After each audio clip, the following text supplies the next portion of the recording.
a Saturday night, I turned the TV on just to see what was going on. You've been gone a while, didn't hear from you. I just want to know if you're safe and sound, 'cause I want to know if you made it out or if you're caught up in the mess. So tell me, are you okay? 'Cause I don't wanna lose you. It ain't easy 'cause I know I'm not with you. But tell me, are you okay? 'Cause I don't wanna say goodbye. I don't know what I'll do. Hello, everyone, and welcome to Healing Connection. I am Joy McBride, and today we're diving into a topic that touches many of us in one way or another. It's called isolation. We all experience moments of wanting to be alone, but sometimes, isolation can become overwhelming and begin to affect our mental and emotional health. In this episode, we will discuss the signs that you might be isolating too much, share practical tools you can use when those feelings start to creep in, and talk about actionable steps you can take to prevent isolation from taking over in your life. Whether you're a veteran, first responder, caregiver, or simply someone who has felt the weight of loneliness, I want you to know you're not alone. But before we begin, I invite you to take a deep breath. Inhale slowly.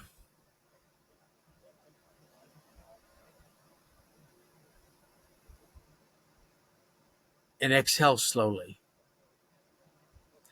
Let that breath remind you that every moment offers a chance for connection and hope.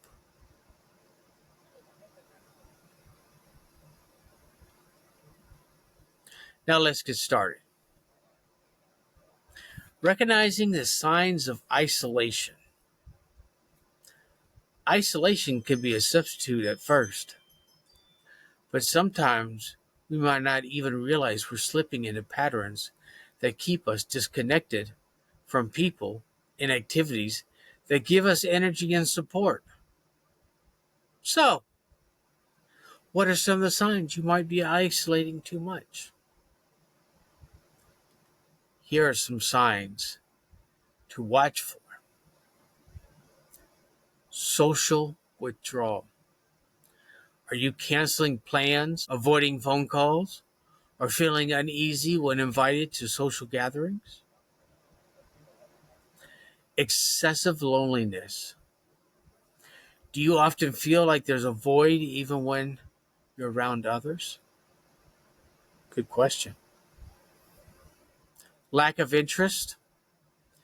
Have hobbies or activities you once enjoyed lost their appeal?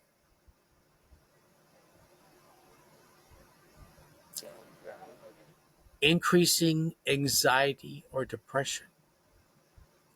Are you noticing more frequent mood swings or feeling of worthlessness or hopelessness? Self-criticism. Do you blame yourself for not being social enough or for, performing to stay at home? Here's some reflective questions I want you to ask yourself. Am I choosing to be alone even when I crave connection? How often do you feel after spending a long time by yourself? When I think of social interactions, do I feel overwhelmed or excited or anxious? I want you to take a moment right now and ask yourself, do I feel a persistent sense of loneliness, even when I'm not physically alone? If that resonates, it may be a sign to consider some changes. Write down your thoughts or simply reflect on them. It's a good first step in understanding your own pattern. This self awareness is essential, as recognizing the early signs of isolation can empower us to take action before feeling of disconnection deepens.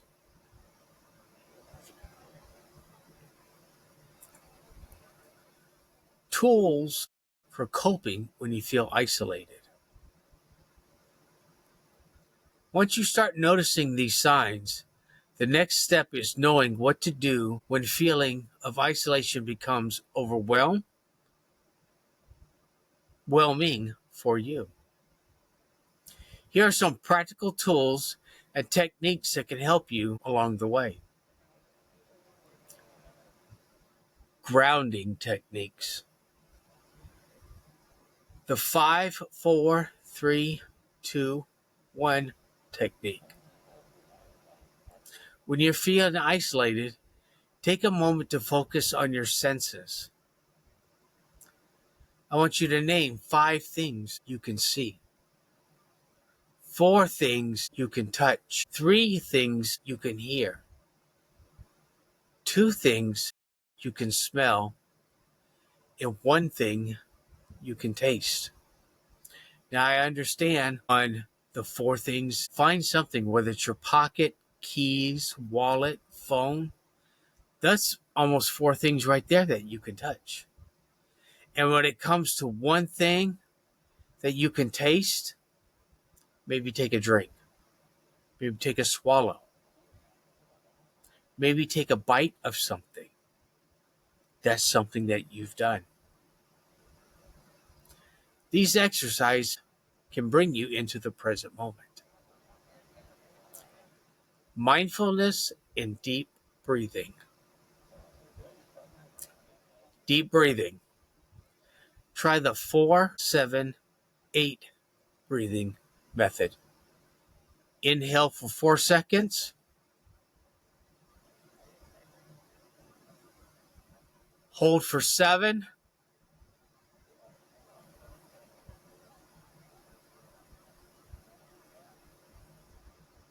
And exhale slowly for 8.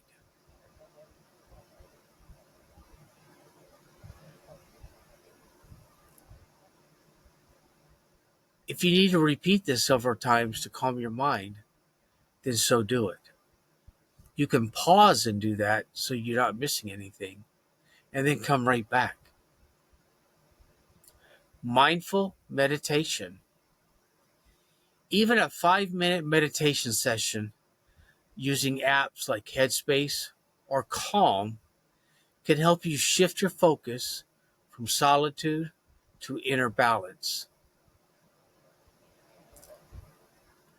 Journaling. Expressive writing. Write about how you feel.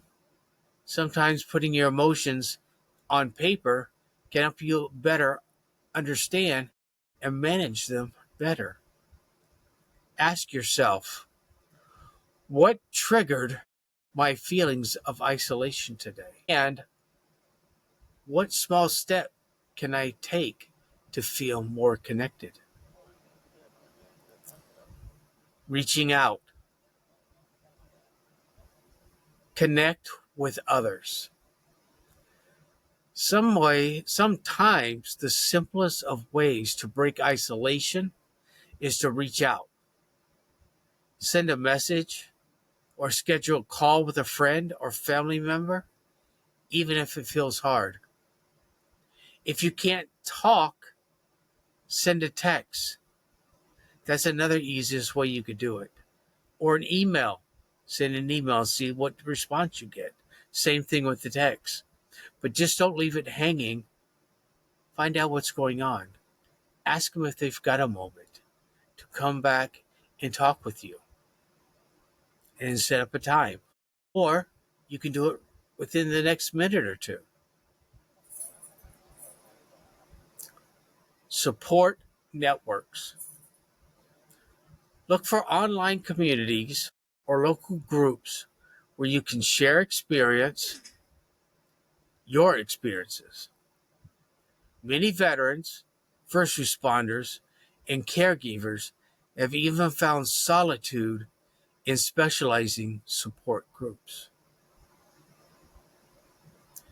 Interactive exercise. What I'd like for you to do is take a minute with me now and try a grounding exercise with me. Find 5 things around you you can see. Again, 4 things you can feel: a computer, a phone, your pocket, an animal. Name 3 things you can hear. Name 2 things you can smell. It might be an incense. It might be the air around you. It might be the AC. And 1 thing you can taste.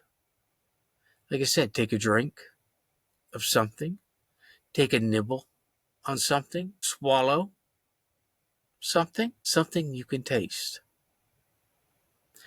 Now, let this exercise remind you that you're part of a rich sensory world, even when you feel isolated.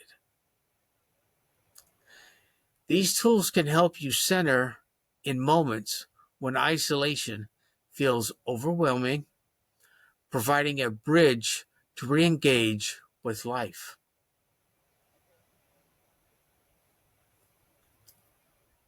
Preventing isolation through connection. It's one thing to have tools to cope when isolation hits, but it's even better to take proactive steps to prevent feelings of isolation before they start. Here are some strategies to stay connected. Routine social interactions. Schedule regular calls, meetups, or even virtual groups with friends and peers. The consistency of these interactions can provide a safety net. Pursue shared interests. Join clubs, classes, or groups, whether it's a sport team, a book club, or an online forum. These shared interests naturally foster connection. And with football, you can do a virtual sports board. On other sports, you may like baseball or basketball, you can do that too. You can have virtual clubs. You could even go to school like I do and be a part of something. Volunteering and community involvement. Engage with your community, whether through volunteering or local events. Create a sense of purpose and belonging. Setting goals. Establish small, achievable goals that involve interaction. For example, aim to call one friend a week or attend one community event each month. Questions you can ask yourself. When was the last time I reached out to someone? What is one small social activity that I can enjoy? How do I feel when I interact with others versus when I am alone? Right now, think of one small action you can take this week to connect with someone. A coffee date, a quick call, or even joining an online chat group. Write that goal down and make a small commitment today to significantly reduce your feelings of isolation. By intentionally creating moments of connection in our daily lives, we reduce the chance of slipping into unhealthy isolation.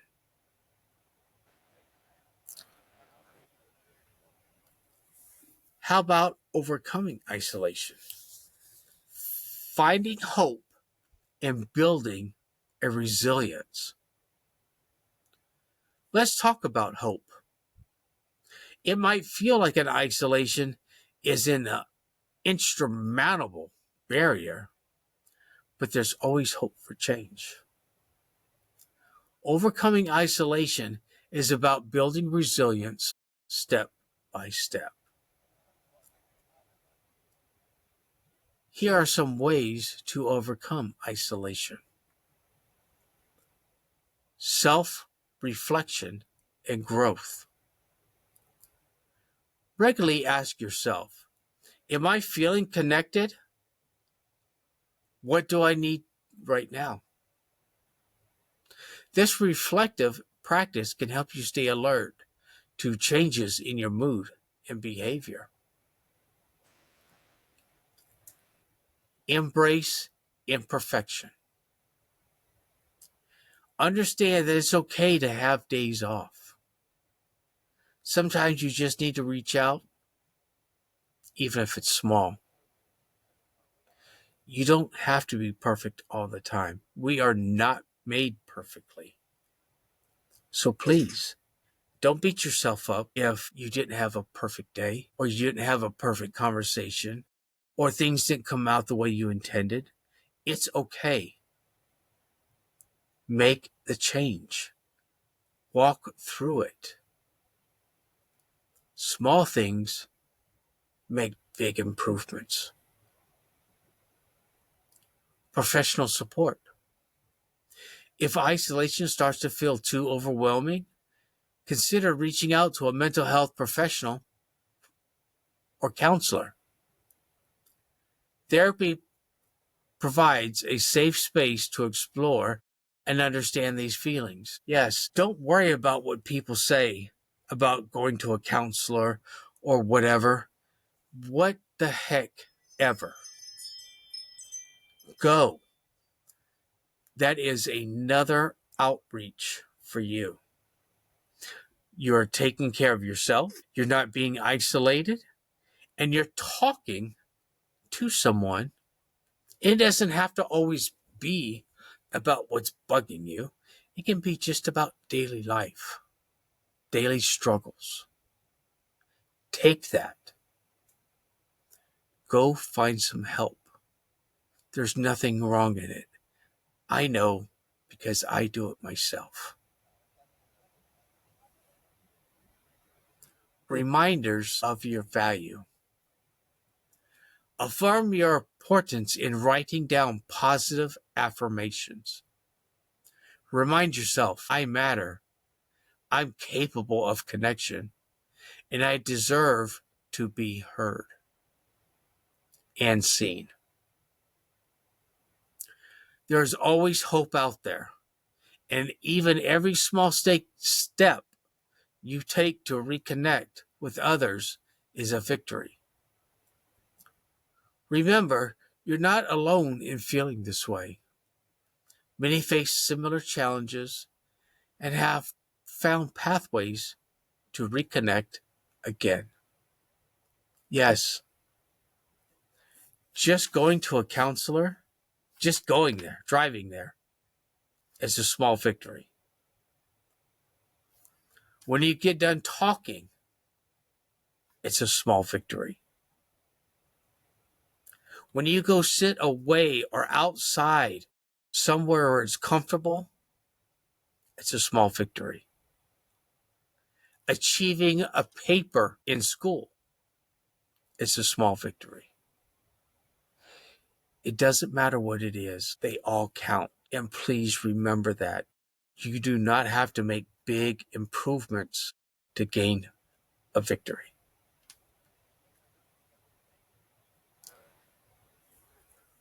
Personal stories and action steps.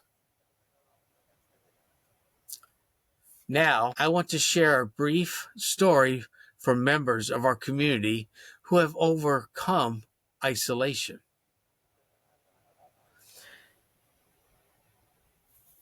You heard in a previous episode from Noah.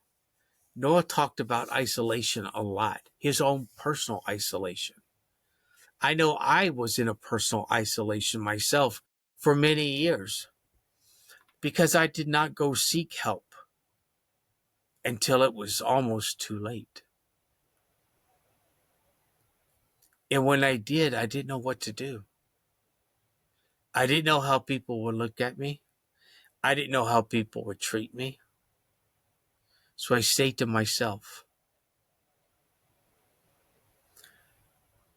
Yes, at times, if you're in a broken marriage, isolation helps because you don't have no one you can trust. But look outside of that. Talk to a friend. Email me, htfwmidwest@gmail.com. You can talk to me. We can set something up. Please look at what you're doing in life. And if you feel like you're isolating, stop. Please stop. There is help out there. There are people who care, people who want to help. Even though if you may have tried and you've had the door slammed in your face, the hell with it. There's other people that do care, that do want to help.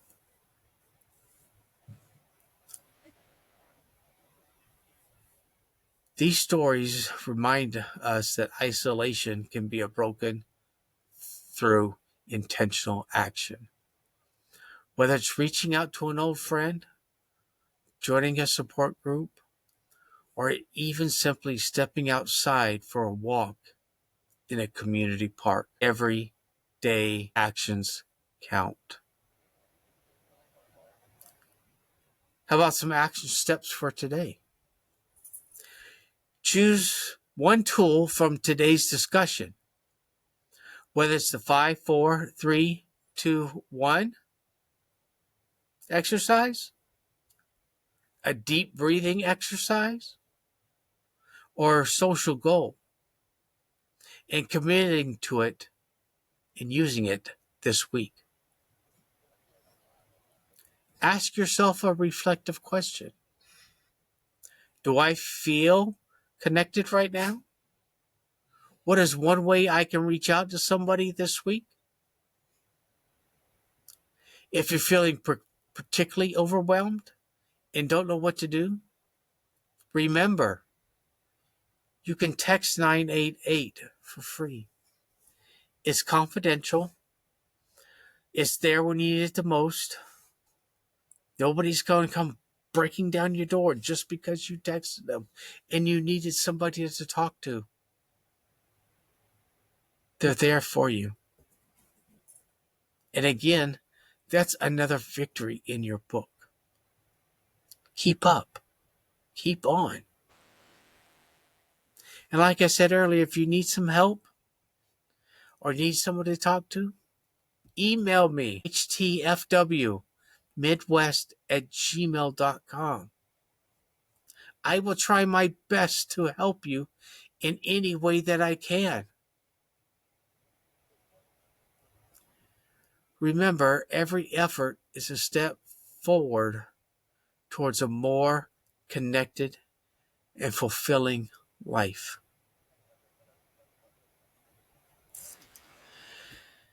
I want to say thank you for joining me on this episode of Healing Connection. We've explored the insidious natures of isolation, how to recognize its signs, the tools you can use to combat it, and the proactive steps to maintain connection in your daily life. So, before I sign off completely, I want to say please do not stay alone in your head. This also ties back into episode 5, part 1, 2, and 3, the darkness. Once you are wrapped up in that darkness, isolation is so overpowering, so overwhelming. One step forward, outside of that isolation box, outside of that dark cloud, is a step forward into a better life. A life that you deserve, a life that's prominent, healthy, and full of love and laughter. If you've got family, your own personal family, lean on your spouse. Talk to your spouse. Let them know how you feel. You might be surprised. They might tell you how they feel about what's going on with you. If not, if you have blood family and there's somebody that you can trust and talk to, do it. Lean on them until you feel comfortable enough to go talk to somebody in a professional field. If you have a friend that lives next to you, or not next to you, but by you, do that. Talk to them. Invite them into your life. They may have been waiting to be invited you into their life. Okay. Like I said, I am Joey McBride. Until next time, I am signing off. And remember to stay non-isolated, step out, achieve a victory, and to know that I will always have your six. Until next time, love and peace. Goodbye. 'Cause I